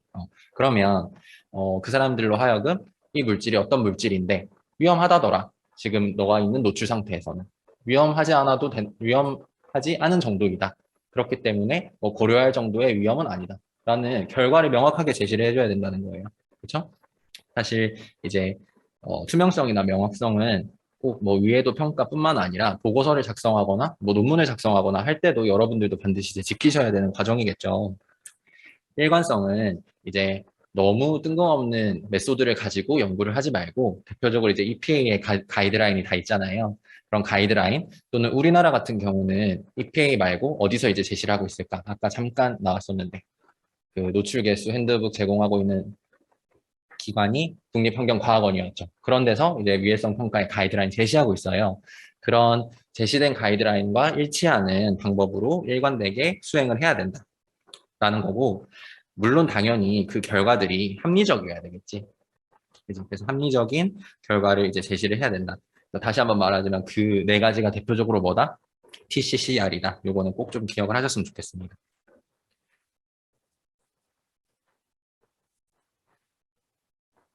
아까 말을 했어요. 그래서 뭔가 바람 위에도 평가를 했어. 또는 비바람 위에도 평가를 했어. 그래서 걔네들이 위험한지 안 한지를 최종적으로 OX로 내가 의사결정을 만약에 내리고 싶어. 그러면 뭔가 확실한 기준치가 있어야 되잖아. 보면 EPA에서 제시하고 있는 또 가이드라인이 있어요. 위에가 이제 캔서 리스크니까 바람 위에도 되겠고요. 밑에가 난 캔서니까 비바람 위에도가 될 것 같고 이게 제가 박스 표시해 놓은 거를 중심으로 보면 돼요. 위에 말은 일단은 그건데 큐뮬러티브니까는 누적이죠. 누적과 관련된 암 리스크는 10의 마이너스 4승보다 작을 때 또는 논 카시노잭은 이제 비바람이잖아요. 비바람의 경우 1보다 작으면 이제 뭔가 고려하지 않아도 된다라는 뜻인 것 같은데 이거는 조금 왜 이랬는지 모르겠는데 사실 10의 마이너스 4승, 10의 마이너스 5승 이렇게 기관마다 주는 그 기준치가 다르긴 해요. 근데 일반적으로는 10의 마이너스 6승이에요. 네, 바람 위에도 평가할 때 10의 마이너스 6승보다 작다라고 한다면 이제 걔네는 위해도가 없다라고 판단을 할 수 있는 거예요. 그죠? 근데 대신에 아까 여기 10의 마이너스 4승을 준 이유는 이 사이 구간에 있다면 뭔가 고려해봄직하지 않나라는 거예요. 근데 만약에 10의 마이너스 4승보다도 더 큰 값이다 라고 한다면 걔네들은 반드시 조치를 취해야 된단 말이에요. 그러니까는 됐고 최종적으로는 이제 캔서 리스크는 10의 마이너스 6승보다 큰지 작은지로 판단한다만 일단 머릿속에 기억합시다. 그 다음에 난캔서 하자드는 지금 1을 기준으로 이제 한다라는 것만 지금 이해를 하고 논문 분석으로 넘어가겠습니다. 원래 쉬는 시간 갖고 할랬는데 제가 바로 심사를 들어가 돼서 좀 이어붙이고 대신에 빨리빨리 진행을 해볼게요. 여러분들 이제 위해성 평가의 4단계에 대해 배웠어, 그지? 그러면 이게 실생활에 어떻게 접목이 되는지가 너무 궁금하지 않아요? 안 궁금한가? 나는 궁금했었는데. 그래서 논문을 가지고 왔는데, 이거 근데 일부러 그런 거 아니에요. 제가 검색을 해서 가르쳐 주고 싶어서 딱 검색을 했는데, 여기 계시더라고. 네. 근데 일부러 진짜 그런 건 아니에요. 네. 근데 제가 지하철 연구를 하기도 했고, 미세먼지에 관심이 있어서 그 두 가지 키워드로 검색하니까 요 대표 논문이 나오더라고요. 그 생활과학 회지에 2013년에 게재된 논문인데, 조금 우리가 이해하기 쉽게 기술이 되어 있어서 간단하게만 한번 보고 마치겠습니다. 지하철을 한 이유는 여러분, 통학할 때 뭐 타고 오셨어요, 오늘 다? 뭐 지하철, 버스, 급하면 택시, 아니면 뚜벅이, 뭐 그렇게 왔죠. 네. 근데 저는 지하철 타고 왔어요. 네. 서울에서 지하철 이용객 수가 가장 많다고 하네요. 그래서 지하철, 뭐 버스, 택시, 뭐 다른 이 순서대로 나온대. 이 옆에 거는 뭐 쓸모없는 얘기긴 하지만 지하철은 강남이 제일 이용객 수가 많고 뭐 이런 거예요. 네. 택시는 여의나루역이 많다는데 아마 회사가 많아서 그런 것 같아요. 뭐 그런 것들. 그래서 지하철, 버스, 대중교통 운송수단의 이용이 높아지고 있다. 특히나 도시에서 지하철 이용객 이용 빈도수가 가장 많다더라. 그래서 이제 지하철을 선택했다라고 얘기를 하고 있고, 지하 공간 같은 경우는 여러분들 다른 이제 실내 환경 공간보다도 오염에 취약해요. 왜냐하면 환기도 어렵고 지하 공간이란 특성도 있고, 그렇죠? 그렇기 때문에 오염 물질들이 축적될 가능성이 굉장히 많아요. 네. 그래서 지금 지하철을 선택을 했다고 되어 있어요. 그리고 2013년 그 당시에는 지하철 미세먼지 중에 중금속 관련된 연구가 많이 없었대요. 근데 당연히 미세먼지와 중금속은 부정적인 건강 영향과 관련되어 있다는 건 여러분 너무 잘 알고 계시죠? 좀 이따 보여드릴게요. 그래서 본 연구는 지하철 역사에서 승강장과 터널에 있는 미세먼지 중금속에 대해서 건강 위해성 평가를 한번 해보겠다는 거예요. 우리가 배웠던 대로. 아까 말씀드렸어요. 미세먼지 구성 성분 중에서 지금 이 저자는 요거 본 거예요. 헤비메탈 본 거예요. 중금속. 근데 PAH도 붙어 있고요. 여기 엔도톡신이랑 내독소 이런 것들도 붙어 있고, 뭐 이런 아더스는 뭐 탄소화합 뭐 이런 것들도 붙어 있을 수 있잖아요. 그렇죠? 또는 여기에 해당되는 게 뭐 세균, 바이러스, 곰팡이 이런 것들도 붙어 있을 수 있겠고, 그지? 그래서 미세먼지를 구성하는 성분들이 이렇게 있다. 근데 이 옆에는 그 크기가 작아질수록 더 우리 몸속 깊숙이 침투해서 건강 영향을 일으킬 수 있겠다더라. 그 내용이에요. 네. 보시면 지금 PM이 걔만 있는 게 아니라 PM에 이제 헤비 메탈이 포함되어서 마구마구 배출되고 있어. 근데 걔네들이 폐포로 들어왔어. 그지? 그 다음에 어떻게 대사가 되겠어요? 그 기체 교환하면서 뭔가 혈액으로 침투되기도 하고 세포로 침투될 수도 있겠죠. 그리고 결론적으로는 전신으로 대사된다는 거예요. 분포가. 그지? 그러면 어떤 건강 영향이 나타날 수 있겠다. 엄청 많네요. 이 뭐 심혈관계 질환이나 호흡기계 질환은 당연하겠죠. 너무 당연한 거고, 심지어는 이건 뭐죠? 소화기계. 그지? 이거는 뭔가 배뇨기관, 배출, 배설기관, 뭐 이런 것들이겠고, 생식기관이고, 뭐 산화 스트레스, 또는 이거 뭐 유전 그 독성, 이런 것들도 나타날 수 있다는 거예요. 가장 위에 또 보시면 신경 독성도 있고, 여러 가지 독성, 전신에 걸쳐서 이제 건강 영향이 일어나고 있죠. 미세먼지와 중금속 건강 영향에 대한 얘기였고, 지금 요거는 그거예요. 터널에서 미세먼지와 중금속이 왜 발생되는지. 근데 너무 당연해요. 네.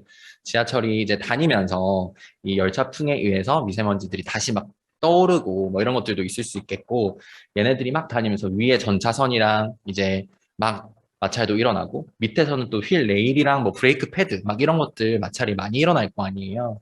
여기 보시면 그래서 크게 두 가지로 배출을 구분해 볼 수 있겠대. 지하철에서는 배기는 이 기관차 자체에서의 배출, 이 배기고, 비배기는 말씀드린 얘네들의 뭐 전차선이나 디스크 패드, 휠 레일 접촉 이런 데서 이제 많이 나온다고 되어 있어요.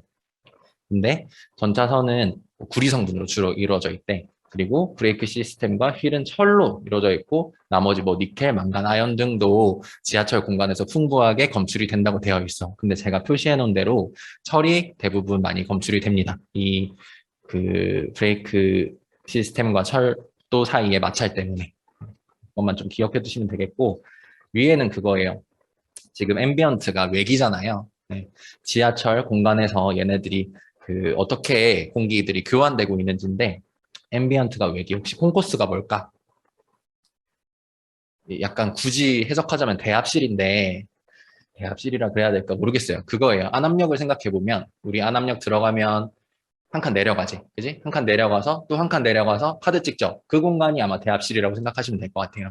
그리고 플랫폼은 그 열차 오는 공간, 거기가 플랫폼이고 거기 가면 이제 보문역으로 가든 거꾸로 가든 때 이제 터널 지나잖아요. 네, 그 공간.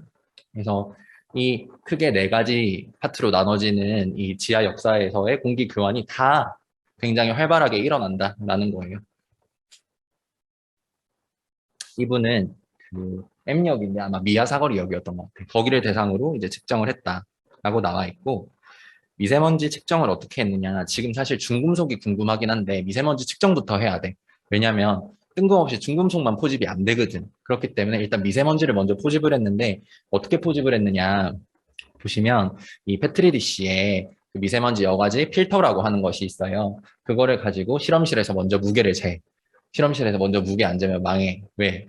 그 전 무게를 모르기 때문에 반드시 재야 돼요. 가끔씩 이제 그냥 나가는 학생들도 많았어가지고 그걸 반드시 재요. 그리고 측정하고 싶은 사이트로 나가서 이거는 그러면은 액티브 샘플링일까 패시브 샘플링일까? 얘는 뭔가 공기를 흡입해서 미세먼지를 잡아야 되잖아요. 그럼 얘는 액티브 샘플링이겠죠?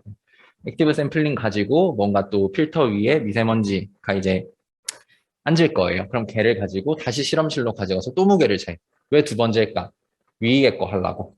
그지? 위에 거 해야 되잖아. 왜냐면 우리 농도를 재야 되잖아요. 그래서 V가 뭐냐면 토탈 이제 내가 흡입한 공기의 총 용량이 V가 되겠고 그다음에 weight인데 그 채취 후의 무게가 더 무거우니까 앞으로 갈 거고 채취 전의 무게가 뒤로 갈 거예요. 이거 빼서 나눠주면은 그 토탈 그 볼륨 대 미세먼지 농도가 얼마만큼 있는지 나올 거죠. 근데 여과지는 일반적으로 무게를 달아보면은 단위가 미리그램으로 나온다. 그래서 얘네들을 먼지의 농도 단위는 마이크로그램이잖아요. 그죠? 그래서 변환시켜주기 위해서 10의 3승을 걸어주는 거예요. 그래서 요거가 먼지 농도 계산하는 거다. 근데 여기서는 요건 물론 했지만 그게 중요한 게 아니라 뭐 아까 분석한다 그랬지? 중금속 분석한다 그랬어. 중금속 분석하려면 ICP라는 장비에다가 이제 분석을 해야 되는데 그냥 막 미세먼지 여과지를 막 꾸깃꾸깃 넣을 수는 없잖아. 그래서 간단하게 어떻게 하냐면 미세먼지 여과지가 원형이에요. 그래서 피자라고 생각을 해보면 피자 조각 자르듯이 8개로 잘라요. 네, 그리고 어떤 실린더에 넣어서 강산을 가지고 추출해주면 헤비메탈이 용출되어서 나오겠죠. 그 용액을 가지고 ICP에 넣어주면은 내가 원하고자 하는 타겟 이제 헤비메탈이 나오는 거예요. 그 방식으로 측정과 분석을 했다. 라는 거고 이제 우리가 배웠던 위해성 평가의 단계가 나오네. 첫 번째로 위험성 확인 단계를 이분이 하셨어. 위험성 확인은 뭐였지? 실제로 그 내가 타겟으로 하는 물질들이 얼마만큼 위해한지를 알아내는 단계였잖아요. 그래서 어디 자료를 썼다? 아이리스 자료를 썼다. 여러분 아이리스도 한번 들어가 보세요. EPA 아이리스인데요. 들어가 보면 그냥 EPA 아이리스라고 구글에 치면 돼요.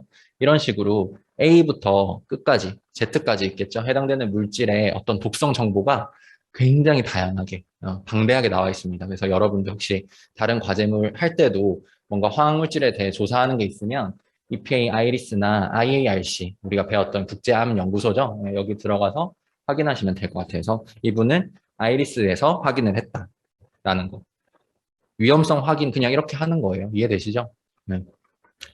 그 다음에 노출평가, 용량반응평가는 사실 뭐 2단계, 3단계긴 한데 같이 봐도 돼요. 그래서 노출평가, 용량반응평가는 어떻게 했는지 보겠습니다. 지금 밑에 테이블을 보면서 얘기를 하는 게 더 좋을 것 같아요. 지금 위에 게 크롬이에요. 그죠? 크롬이고, 니켈 있고, 망간 있고, 티타늄이 있어요. 근데 이분이 아까 어디서 자료 확인했다? EPA 아이리스에서 자료를 확인했더니 몇 개가 발암물질로 구별됐다. 몇 개. 4개? 어디 보면 4개? 여기 보면 돼. 우리가 A, B, C, 뭐 D 이런 걸로 구별했었잖아요. 네, 맞아요. 승주 학생이 얘기해 준 대로 발암물질로 2개 구별됐다라는 거예요. 여기서 2개인 이유는 뭐 힌트가 여러 가지가 있는데 일단 그 유닛 리스크라고 해서 발암 위해도가 자체가 2개밖에 제시가 안 되어 있고요. 더 확실한 거는 지금 옆에 보시면 여기 A라고 나와 있죠? 밑에도 A라고 나와 있죠? 밑에는 D예요. 그지? A가 바람이 확실한 거잖아. 그러니까 바람은 2가지로 구별된 거야. 밑에 거는 비바람이라고 생각하면 되겠죠. 증거가 불충분하니까. 그죠? 그리고 익스트라폴레이션도 왜 2가지만 있겠어? 2개가 바람이라며. 그러니까는 그 외사 방법은 어떤 걸 썼는지 그런 거 나타내는 거예요. 그러니까는 이 암의 유형도 발암물질만 2개가 런캔서 폐암으로 제시가 되어 있겠죠. 그죠? 따라오고 계시죠? 그래서 뭐 이 사람이 줬던 뭐 언설티티 팩터라든지 모디파잉 팩터는 이런 식으로 줬다라고 하는 거예요. 이게 종합적으로 이제 정리한 도표가 되겠고 우리가 미세먼지 중에 중금속을 이제 측정을 했어. 그래서 각 물질별로 뭔가 노출 추정치 뭐 이런 것들을 해서 위해성 평가를 할 건데 거기에 이제 개입되는 요소가 여러 가지 팩터들이 있다 그랬죠. 그래서 이제 바디웨이트나 익스포저, 그러니까 연간 익스포저고 이제 이거는 데일리 익스포저고 이거를 다 어디서 들고 왔겠어요, 이 사람이? 아까 말한 그 노출계수 핸드북에서 들고 왔겠죠. 설문조사 했다는 말은 없었으니까. 그지? 네. 근데 여기 보면은 우리가 지난 시간에 배웠던 거 있는데 CT랑 RM이랑 있었어. 기억 안 나지? 복습을 안 했기 때문이야. CT는 뭐예요? CT. 오 마이 갓. RM이는 뭐예요? 오 마이 갓. 뭐라고? 100명 중에 90등. 그건 하이 텐던시 아니야? 아, 근데 비슷한 대답이었어요. 이거 CT 기억 안 나요? 센트럴 텐던시 익스포저였는데 그게 이제 중간이었잖아요. 그 다음에 RME는 리즈너블 맥시멈 익스포저예요. 잘 기억 안 날 것 같아서 어차피 다시 들고 왔어. 그럴 줄 알고. 뒤에 가서 다시 설명할게요.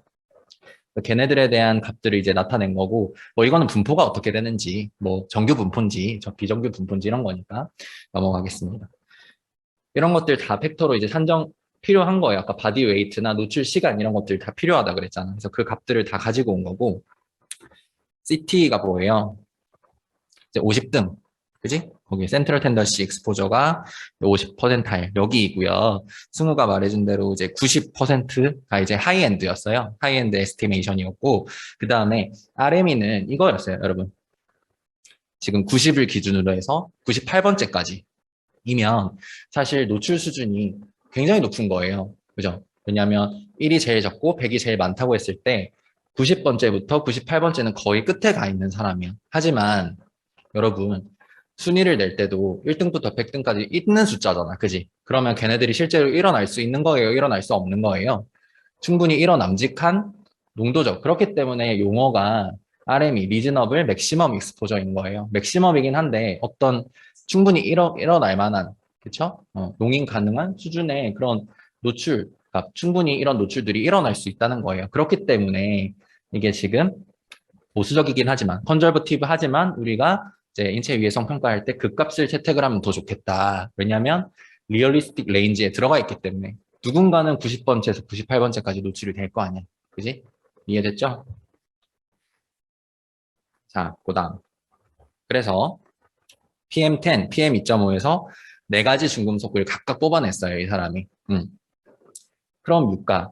네, 이거는 좀 이따 어차피 설명해 주긴 할 건데, 크롬을 이 사람이 맨 처음에 쟀다? 근데 왜 크롬 유가를 했냐면, 크롬 유가가 발암성이 더 강한데, 혹시 알고 있어요? 네. 그래서 크롬 유가가 발암 물질이기 때문에 크롬 유가를 뽑아냈는데, 보통 크롬의 8% 정도가 크롬 유가예요. 그래서 크롬의 8%를 걸어줘서 크롬 유가 농도를 나타낸 겁니다. 걔네들이 이제 센트럴 텐던시 익스포저는 요만큼 정도 될 것 같다. 라는 거고 RME는 요만큼 될 것 같다. RME가 당연히 조금 더 높겠죠. 그렇게 되어 있다. 그리고 각각 그게 PM10과 PM2.5이다. 여기까지 이제 데이터 나온 거예요. 그죠? 그러면 노출 평가랑 용량 반응 평가까지 뭔가 이제 완료가 된 거야. 그지? 그리고 맨 마지막에는 위에도 결정을 해야 되겠지. 위에도 결정은 뭐다? 쉽게 얘기해서 위에도가 있다 없다. 결정 짓는 거라고. 이제 그게 이제 마지막 단계로 수행을 했다는 거예요. 자, 여기서 여러분들이 이제 먼저 알고 갈 것이 아까 우리 유해성 확인 1단계에서 두 가지가 이제 발암물질, 두 가지가 비발암물질로 분류가 되었다는 게 가장 중요한 첫 번째 결과가 되겠고, 말씀드린 대로 유가 크롬 고려하기 위해서 크롬에 이제 8%를 걸어줬다는 얘기예요. 자, 이제 이 결과를 해석해 봅시다.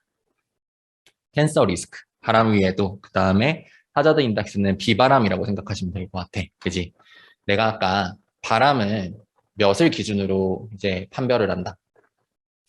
10의 마이너스 6승을 기준치로 그거보다 높으면 위해성이 있겠구나라고 생각을 해볼 수 있다 그랬어. 그러면 10의 마이너스 6승보다 큰 거는 지금 밑에 거는 보면 안 돼요. 밑에 거는 비바람이기 때문에 지금 보는 거 아니야? 위에 네 가지만 봤을 때 RME에서 초과를 했어요.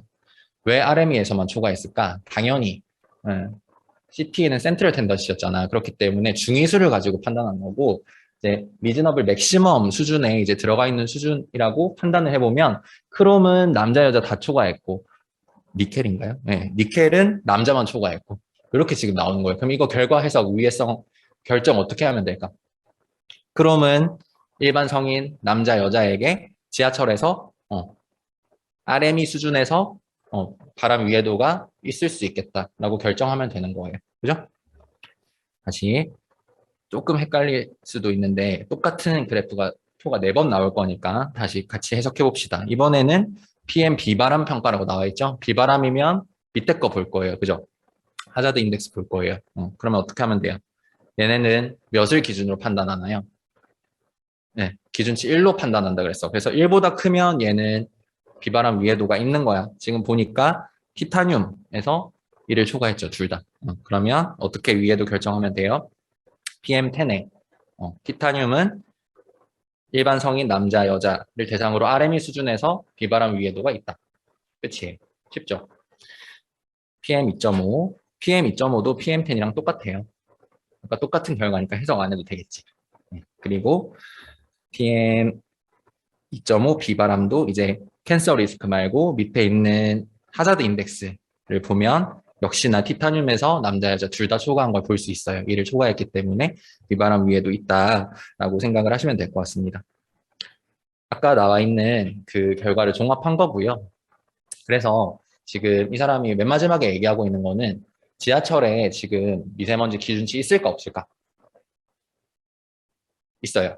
네, 환경부에서 관리하고 있는 실내공기질관리법, 다중이용시설관리법에 의해서 지하철에 기준치 있긴 있는데 사실은 뭐 나중에는 이런 수준으로 가야 되겠지만 중금속에 대한 기준치는 없어요. 근데 지금 보니까 중금속도 충분히 바람 위해도와 비바람 위해도를 가지고 있죠. RME 수준에서. 그렇기 때문에 그런 가이드라인도 필요하지 않을까라고 하면서 마무리를 지었던 논문이었습니다. 혹시 여러분 이 논문에서 아쉬운 점은 없나요? 그것만 말하고 한번 맞춰봅시다. 저도 이 논문을 보면서 모든 논문에는 리미테이션, 즉 제한점, 한계점이 존재하긴 해요. 어쩔 수 없어요. 연구가 100% 완벽할 수는 없으니까. 여러분들이 이 논문을 위해성 평가를 배우고 관찰을 했을 때 뭔가 조금 아쉬운 부분은 없을까? 눈을 회피했네. 말하려고 했던 거 아니에요? 네. 없어. 아까 지하철 공간에서 뭐가 많다 그랬지? 중금속이? 철이 많다 그랬어. 근데 규선이가 얘기한 건 좀 이따 얘기해 봅시다. 철이 많다고 했는데 이 지금 논문 쓰신 분이 저랑 지금 같이 일하고 있는 분이거든요. 그래서 나 수업 마치고 물어보라고. 왜 철은 안 했는지. 네. 철에 대해서도 확인을 하고 뭔가 지금 편의상 이 네 가지 물질을 고른 것 같은데 뭔가 중금속 분포도를 먼저 쭉 보여주고 이 네 가지를 선정한 이유에 대해서 얘기를 해줬으면 더 좋았을 것 같아요. 그죠? 뭐 크롬은 바람성이 강하기 때문에 그런 식으로. 그죠? 네. 또 사실 미아 사거리 한 역사가 이 서울시 미세먼지 농도, 중금속 농도를 대표한다고 절대 할 수가 없어요. 그래서 샘플링 사이트가 좀 적은 게 한계라고 생각합니다. 저는. 여러분들도 이런 논문들을 볼 때 그냥 논문이니까 잘 써서 그냥 됐겠구나라고 생각하면 발전이 없어요. 그죠? 그렇기 때문에 이런 거 볼 때도 조금 비판적으로 볼 수 있는 것도 한번 연습을 해봤으면 좋겠습니다. 규선이가 얘기한 신뢰 플랫폼별 사이 맞아. 이 사람 분명히 승강장이랑 터널했다 그랬는데 그 얘기는 또 쏙 빠져 있어. 그죠? 그렇기 때문에 뭔가 차이점을 볼 수 있는 비교 데이터가 있었으면 더 좋았을 것 같아요. 네, 좋은 지적이었습니다. 그래서 앞으로 계속 앞에는 그 이론에 대한 또는 계산에 대한 문제 풀이들을 조금 하고 뒤에는 간단한 요 정도 수준이면 여러분 어렵지 않죠? 네, 항상 이런 아티클 리뷰도 같이 할 거라고 말씀을 드렸습니다. 네, 오늘 뒤에 일정 때문에 제가 붙여서 수업을 했는데 네, 잘 들어줘서 고맙고 다음 시간에 우리 만나는 걸로 합시다. 그리고 공지사항이 있는데 다음 시간에 여기서 무슨 학교 행사를 한대요. 그래서 강의실을 다음 주만 바꿀 거거든요. 109호였던 것 같은데 공지사항에 정확하게 올려놓을 테니까 다음 수업 시간은 네, 공지사항 참고해서 거기서 이제 현장 강의 들으실 분들은 그쪽으로 와주시길 바라겠습니다. 오늘 수고 많으셨습니다.